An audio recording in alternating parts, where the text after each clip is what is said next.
अभी राम कुमार जी जोशी जी ने आपको इंजीनियर्स क्या है और उसका समाज में क्या रोल है और आने वाले समय के अंदर भारत को विश्व गुरु के वहां तक पहुंचना है तो हमें किस प्रकार से कार्य करते हुए आगे बढ़ना है, इसके बारे में मार्गदर्शन दिया।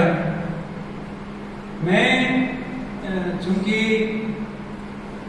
आपको अभी एक संस्था है अमृता देवी नागरिक पर्यावरण समिति, अपना संस्थान है, उसकी जिम्मेवारी मेरे को दे रखी है और वो जो संस्था है हमारा पर्यावरण कैसे ठीक हो इसके बारे में गतिविधियां करती हैं और उन गतिविधियों के माध्यम से आज के बारे में हमें किस प्रकार से मिल करके इस स्थिति का सामना करना है और इस स्थिति को ठीक भी करना है। मुख्य रूप से इस बात पर ही मैं मेरा वक्तव्य जारी रखूंगा। आज दुनिया के अंदर जो स्थिति है उसके अनुसार आज हमारा जो पूरा ये पृथ्वी उपग्रह है, इस पृथ्वी उपग्रह के ऊपर लगभग 730-35 करोड़ मानव निवास करते हैं और अन्य जीव जगत भी इसी हमारी पृथ्वी उपग्रह पर रहता है। ये हमारी जो पृथ्वी बनी है, बनने से लेकर के आज तक कई रूपों में परिवर्तित होती रही है। प्रारंभिक काल में एक कोशीय जीव इस धरती पर आए, धीरे धीरे ये ठंडी हुई, ठंडी होकर के पानी बना और फिर जीव का आगमन हुआ। वहां से लेकर के आज तक इस धरती पर एक कोशी से बहुकोशीय मानव बना, जल में रहने वाले जीव जंतु बने, पृथ्वी के ऊपर विभिन्न प्रकार की वनस्पतियां वृक्ष आदि बने और वो जो धीरे धीरे बढ़ करके अपना आज जो हम मानव है, मानव जब होमोसेपियन से जब इस रूप में आया, उसके जो हाथ जो पहले पैरों की तरह थे उसको उसने खड़े होकर के दो पैरों पर और खड़ा हुआ, उसके बाद में जो तर्क शक्ति उसके अंदर विकसित हुई, उसके द्वारा वो धीरे धीरे आगे बढ़ा और आगे बढ़ करके और फिर से उसने इस पृथ्वी उपग्रह के ऊपर अपने ज्ञान के द्वारा कैसा जीवन सही हो सकता है, आने वाले खतरों से कैसे मुकाबला कर सकता है, जानवरों से कैसे मुकाबला कर सकता है और ये जो जीवन है वो कैसे सुगम बन सकता है, आसान बन सकता है, उसके ऊपर धीरे धीरे उसने कई प्रकार के औजार बनाए, कई प्रकार उनसे जो वातावरण में जितने भी अटैक होते थे उनसे कैसे बचाव किया जाए, इसका धीरे धीरे उसने सीखा और सीख करके धीरे धीरे वो जो है हिमालय मानव बना। उसके बाद में जो है वो कृषि करते हुए कृषि को उन्नत किया, कृषि को उन्नत करके और जब ये मानव समुदाय में रहने लगा, उसके बाद में उसने अपने को समूह में ढाला। पहले जो वो अलग रहता था उसकी जगह वो समूह में रहने लगा, कबीलों में रहने लगा और कबीलाई जीवन के बाद में कृषि और आज जो ये दुनिया के अंदर जो राष्ट्र बने हैं और राष्ट्र को मिलाकर के पूरा दुनिया यूएनओ के रूप में बना है। ये अलग अलग स्टेजेस के अंदर मानव की अलग अलग टेक्नोलॉजी रही उसने धीरे धीरे विकसित किया। आग का आविष्कार हुआ, पहिए का आविष्कार हुआ और कई आविष्कार होते होते आज हम स्पेस टेक्नोलॉजी के माध्यम से मंगल ग्रह पर जाने की टेक्निक भी विकसित की है। भारत ने अपना यान भी भेजा है और पूरी दुनिया के लोग जो है पृथ्वी के बाद में मंगल ग्रह पर जा रहे हैं। तो इसके अंदर कई प्रकार की टेक्नोलॉजी विकसित हुई है और उसके द्वारा ही आज की दुनिया बिल्कुल पूरा विश्व जो एक छोटे से गांव में या एक छोटे से परिवार में बदल गया है। इस बदलते हुए परिवार के अंदर जो है कितनी, जैसे जोशी जी ने बताया था, कितने प्रकार की टेक्नोलॉजी जो है विकसित हुई और ये जो ज्ञान है वो साइंस और टेक्नोलॉजी मिलकर के और जब विज्ञान के रूप में हमारे सामने आती हैं तो हम सब लोग जो इस टेक्निक का उपयोग करते हैं, हमारे जो नॉलेज है उसके जो फार्मूले और फार्मूले के द्वारा जो तकनीक विकसित होती है, उस तकनीक के द्वारा फिर अलग अलग क्षेत्रों में अलग अलग लोग लगे हुए हैं। वो फिर मनुष्य का जीवन कैसे आराम से सही तरीके से चले।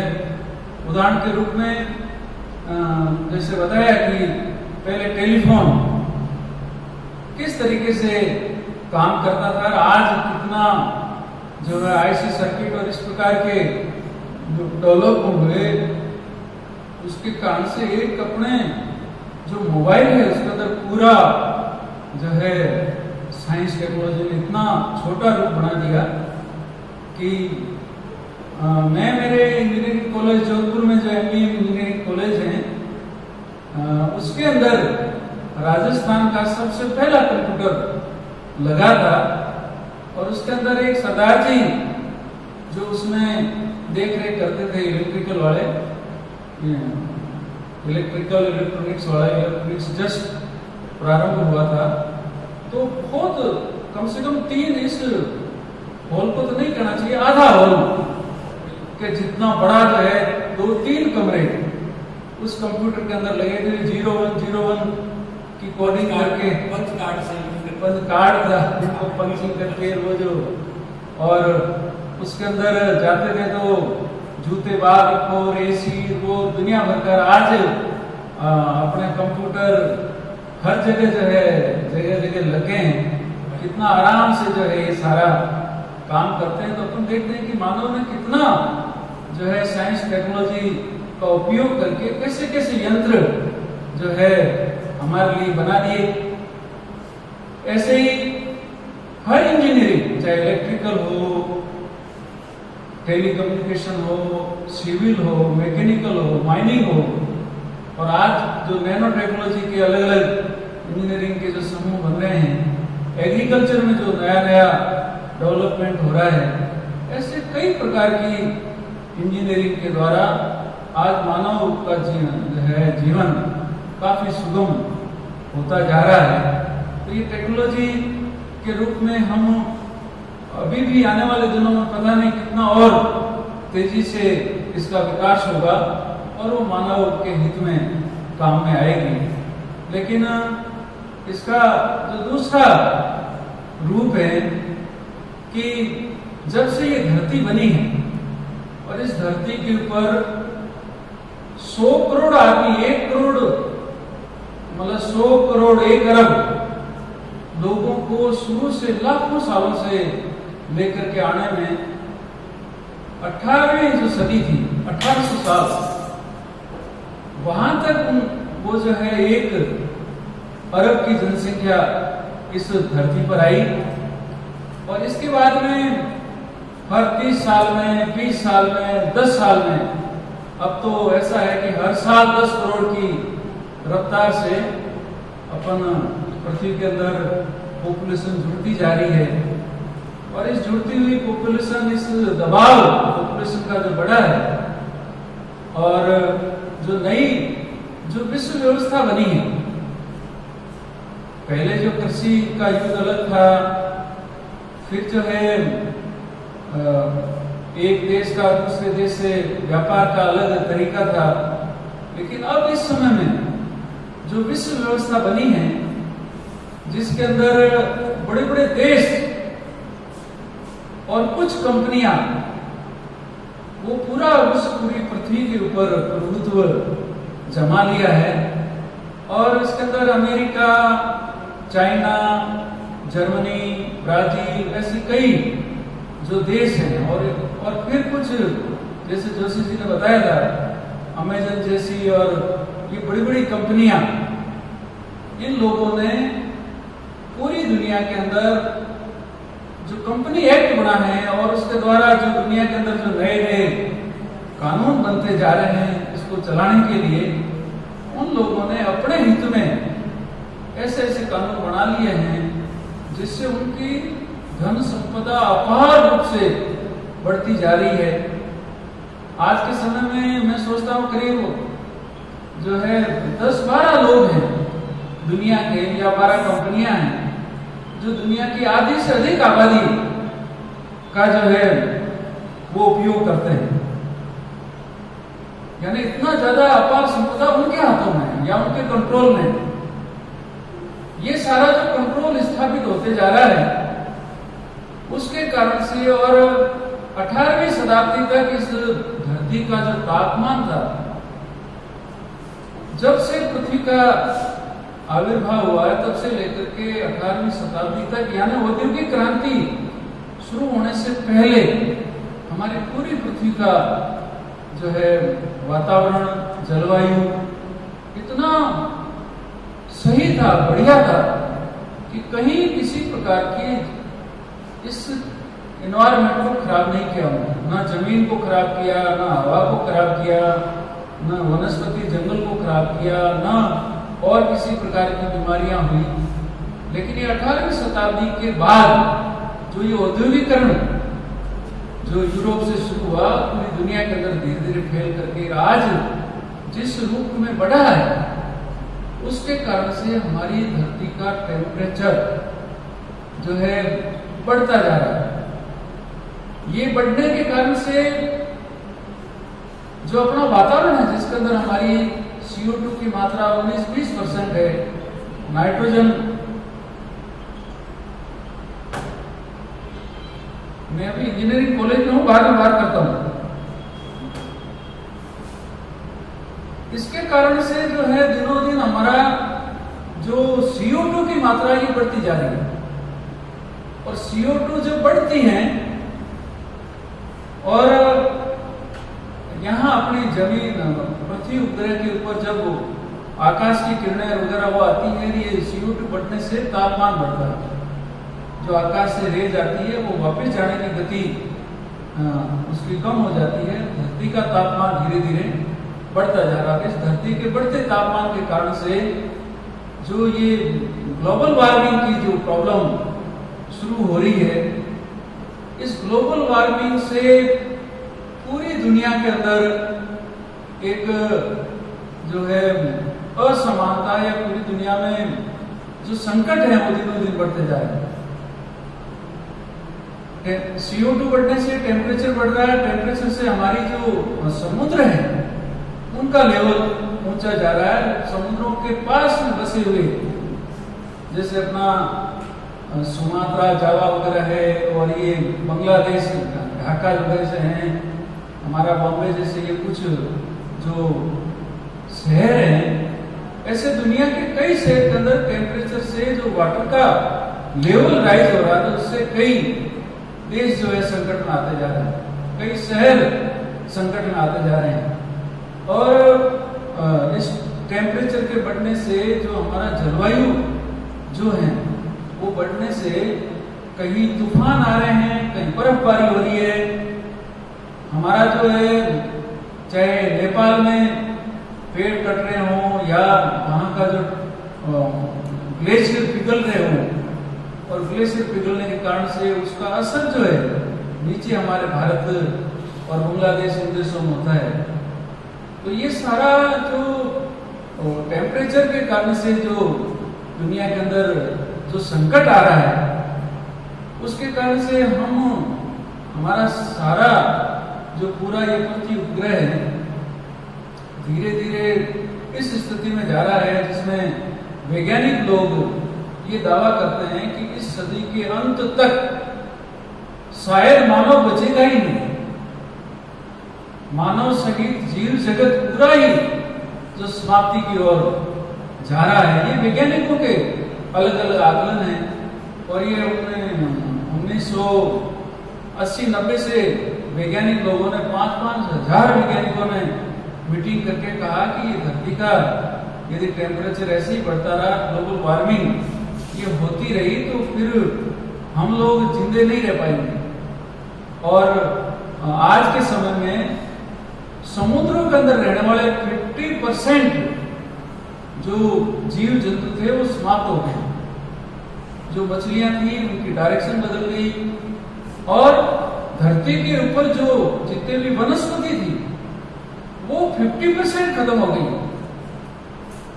जोशी जी और दूसरे जो पुराने लोग हैं उनको पता है कि हमारे बाड़मेर के आसपास कितनी वनस्पतियां जो है जंगलों में और पहाड़ों पर हुआ करती थी, लेकिन अब वो सारे उजाड़ हो गए हैं और खेतों के अंदर जो वनस्पतियां थी वो नई टेक्नोलॉजी, नए ट्रैक्टर, कई प्रकार के रासायनिक आने के कारण से वो वनस्पतियां समाप्त हो गई। वैज्ञानिक तो कहते हैं कि 50% वनस्पतियां खत्म हो गई, 50% जो है समुद्र के जीव जंतु खत्म हो गए हैं और जो हम अनाज खा रहे हैं वो उसकी ताकत भी 50% खत्म हो गई लगभग। आज जो हम बाजरा खाते हैं या गेहूं, ये भी 50 सालों 60 सालों की देन है। पहले हमारे यहाँ हिंदुस्तान में गेहूं और ये जो चावल है ये नहीं हुआ करते थे। अलग अलग प्रकार के अनाज हम लोग काम में लिया करते थे, उसके कारण से उनकी लाइफ भी जो है 100 साल से अधिक इस रही है। हमारे बुजुर्ग कई ऐसे जो 100 साल के होकर के गए हैं, लेकिन अब जो है कितना मतलब 50% ताकत ही खत्म हो गई हमारे। चाहे हम जो है दालें खा रहे हैं, चाहे हम अनाज खा रहे हैं, चाहे हम फल फ्रूट खा रहे हैं, सारे फल फ्रूट में वो स्वाद, वो टेस्ट, वो गुण नहीं रहे जो आज से 30-40 साल 50 साल पहले वक्त में। यानी कितना जो है विनाश इस नए ग्लोबल वार्मिंग और इसके कारण से होता जा रहा है। और यदि ये इसी प्रकार से रफ्तार बनी रही तो लोग कहते हैं कि 1.5 से 2% टेम्परेचर आने वाले कुछ ही सालों में बढ़ जाएगा। और अभी अपना टेम्परेचर एवरेज जो है 1-1.5%, 1.25% बढ़ा है, लेकिन जिस दिन ये टेम्परेचर 2% बढ़ गया और जो ये कॉर्पोरेट लोग यही प्लानिंग कर रहे हैं कि ये धरती अब ज्यादा इंसानों के रहने लायक है नहीं, तो इंसान को कम करके जो पैसे वाले हो कैसे जिंदा रहें, बाकी सारे तो इसको जो है सरवाइव नहीं कर पाएंगे, क्योंकि उनके पास ना तो इतनी क्षमता होगी, ना पैसे होंगे, ना इससे बचने का उनके पास उपाय होगा। तो ये नई जो दुनिया जो जिनको जो ये ऑर्गेनाइज करके चला रहे हैं, जो ये व्यवस्था विश्व व्यवस्था बनी है, वो आने वाले दिनों में बड़ी घातक सिद्ध होने वाली है। और यदि यही हालत रहता है और हमारे लोग इसकी ओर यदि जागरूक नहीं होते हैं तो आने वाला समय हमारी पृथ्वी के लिए बहुत बुरा होगा। और एक किसी वैज्ञानिक ने शोध किया है जिनका कहना है कि ये जो रणकच्छ और बाड़मेर जैसलमेर का ये जो क्षेत्र है मरुभूमि वाला, सबसे अधिक दुष्प्रभाव इस जो अपना भौगोलिक रूप से ये क्षेत्र है इस पर पड़ने वाला है। इसलिए अधिक से अधिक उनका तो कहना है कि वृक्षारोपण ज्यादा से ज्यादा यदि हम लाखों की करोड़ों की संख्या में करें तो कुछ इससे हमारा बचाव हो सकता है। तो ये सारी परिस्थितियों को देखते हुए अब हम इंजीनियर्स लोगों के ऊपर बड़ा भारी दायित्व आ जाता है कि वो जो है इस सोसाइटी को कैसे ठीक करे, क्योंकि दुनिया में जब जब संकट आए हैं, सेकेंड वर्ल्ड वॉर या थर्ड और फर्स्ट वर्ल्ड वॉर, उस समय में भी अच्छे लोगों ने आगे आकर के और इस धरती को वापस रहने लायक, इस मनुष्य को रहने लायक बनाया। तो आज का जो समय है, इसके अंदर हम जो इंजीनियर जो सीधे साइंस टेक्नोलॉजी से जुड़े हुए हैं, वो इसमें कैसे अपना योगदान दे सकते हैं।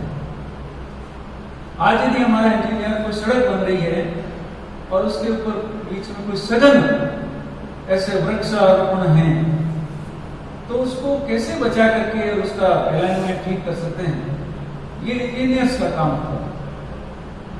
आज कोई बिजली के बड़े बड़े पावर हाउस लगने हैं, तो कैसे इस धरती का कम से कम पर्यावरण का नुकसान हो और इसको ठीक कर सकते हैं। आज हमारी एग्रीकल्चर जो सबसे बड़े संकट में है, इस समय भारत के अंदर एक वाउंडर भी मच रहा है। सारे किसान बहुत हैरान परेशान हैं और उन किसान जो पैदा करता है वही अनाज खा करके हम जिंदा है। विचार करें कि यदि हमारे किसान ने, अन्नदाता ने जिस दिन अनाज पैदा करना बंद कर दिया, वो बंद करेगा इस व्यवस्था के कारण से।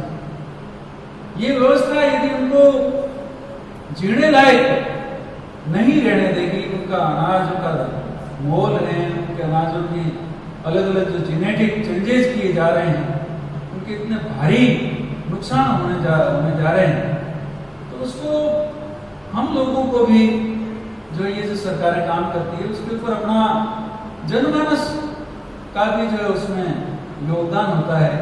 ये जनमानस अवेयर हो, जागृत होकर के और लोगों के अंदर ऐसे करें कि कम से कम हमारा पर्यावरण तो सुरक्षित रहना ही चाहिए। हमारा पानी दिनों दिन जमीन में नीचे जा रहा है, इसका लेवल यदि बिल्कुल नीचे चला गया तो क्वालिटी खराब हो जाएगी। तो क्या हमारे इतने ट्यूबवेल्स चलाए जाने चाहिए?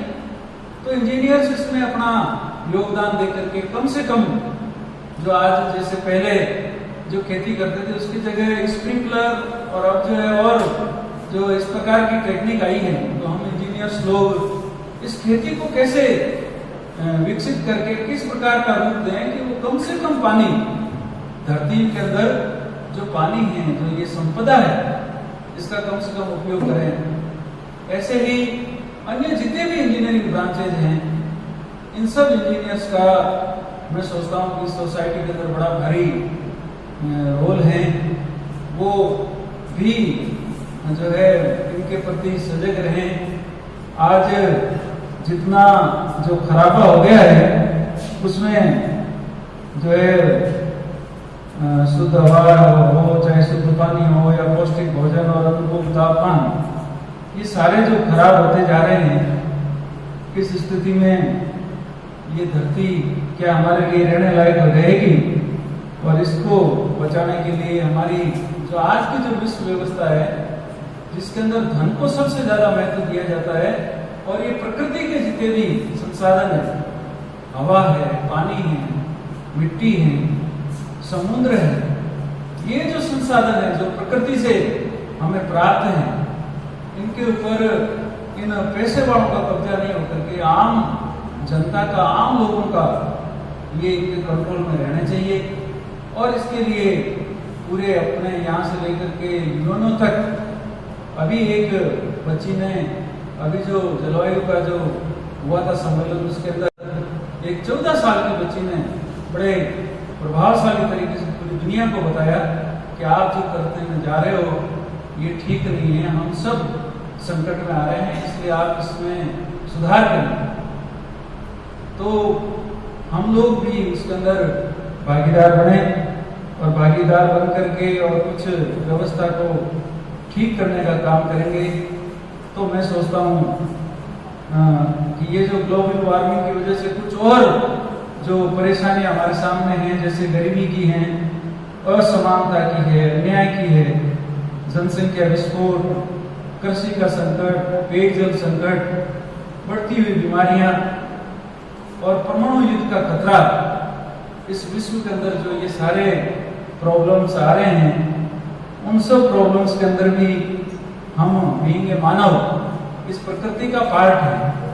इस प्रकृति के अंदर जो हमारी ये जो हमारे आसपास जितना प्रकृति है और मानव है, ये दोनों एक दूसरे के अभिन्न अंग हैं।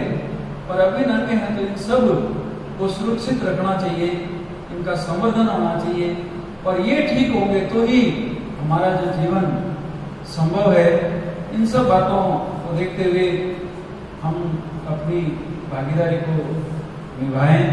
अपने कैरियर के साथ में हम एक समाज के अंग भी हैं और इस पर्यावरण को बचाना भी हमारा अहम कर्तव्य है। इस बात के ऊपर भी ध्यान दें। इन थोड़ी सी बात को कहते हुए मैं अपनी वाणी को ये विराम देता हूँ। आप लोगों ने बुलाया उसके लिए आपका बहुत बहुत धन्यवाद, साधुवाद, आभार। जय हिंद, जय भारत।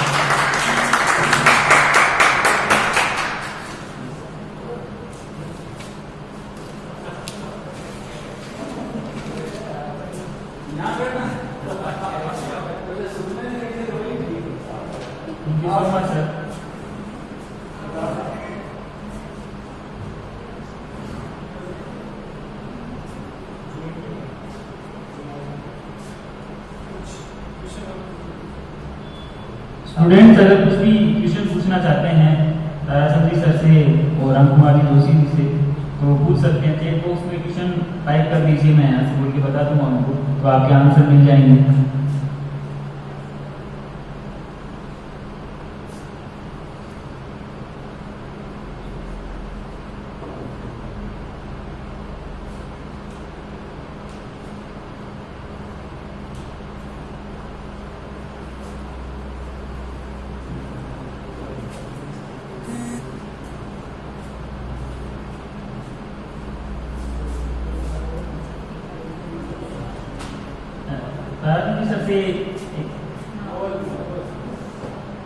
सर आप अमृता देवी संस्थान से जुड़े हुए हैं और हम भी हमारे कॉलेज की जो अलॉट हुई है उसके अंदर जमीन के अंदर हम 600 पौधों का ग्रीन जोन डेवलप कर रहे हैं। तो हम ये चाहते हैं कि अगर आपकी तरफ से कुछ ग्रीन कैंपस डेवलप कर रहे हैं तो 600 पौधे लगाएंगे हम, ग्रीन कैंपस पूरा। तो एक जो साइड वाले पॉलिटेक्निक कॉलेज के जस्ट बगल में जो पूरी लाइन है उसमें 600 पौधे लगाएंगे हम। तो हमें उसके लिए ट्री गार्ड की सर आवश्यकता थी। तो अगर आपके संस्थान की तरफ से अगर ट्री गार्ड की कुछ व्यवस्था हो जाए।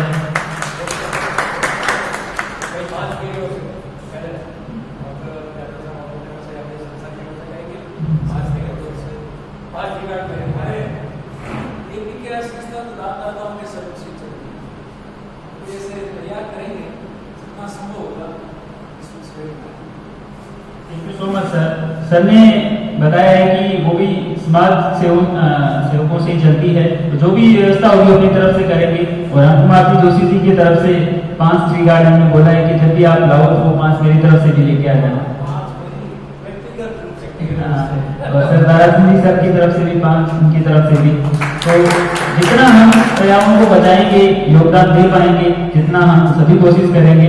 और यहाँ पे जो भी स्टूडेंट्स आएंगे उनकी ये जिम्मेदारी रहेगी कि वो उन जितने भी हम यहाँ पे पौधे लगाएंगे उनकी देखभाल करें, उनको वर्ष बनने तक आप जब जितना भी हो उनकी कोशिश करें कि उनकी देखभाल की जाए।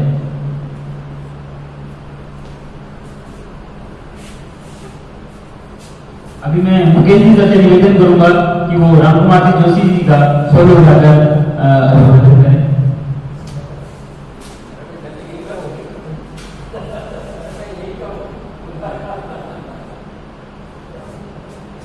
सर अभी स्टूडेंट इंडक्शन प्रोग्राम चल रहा है, तो ये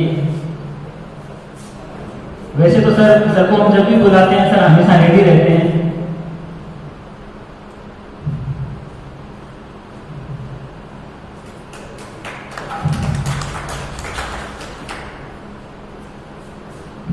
अभी दिलीप जी सोनी सर से मैं निवेदन करूंगा कि वो ताराचंद जाटोल का समर्पण करें।